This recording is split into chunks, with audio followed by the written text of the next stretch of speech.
Let's look ahead now. In less than 24 hours, a community that's waited months for answers may finally get them. People in Carroll County have demanded answers for months after Jackson Kradle was found dead on the side of the road in late July.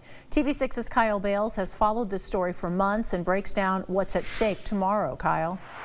Yeah, Sharon, the mysterious death of Jackson Kradle sent shockwaves through Carroll County less than 6 months ago. And since then, family, friends, and the community have been desperate for answers. And tomorrow will be the first time all parties involved will be gathered into a courtroom to learn more about the details surrounding Kradle's death.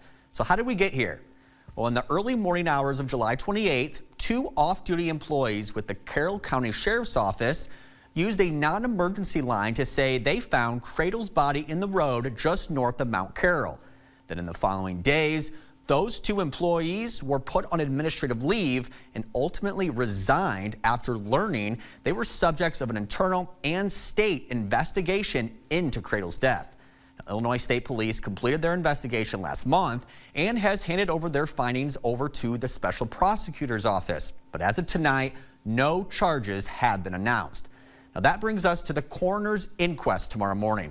But what can we expect from it? First and foremost, an inquest is not a criminal proceeding and will not influence any possible criminal charges. However, it is a legal court process at the Carroll County Courthouse that will include witnesses and evidence.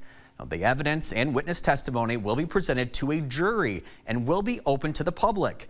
Kradle's cause of death has already been determined, but the inquest will act as a fact-finding investigation into the manner of death, such as homicide, suicide, or neglect.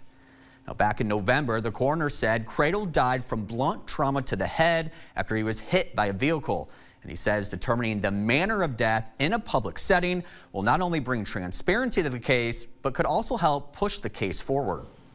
All right, thank you, Kyle. Now, the inquest starts at 10 tomorrow morning with a second day already set for Thursday at the same time when the coroner plans to take jurors to the crash site where Kradle was found dead in July.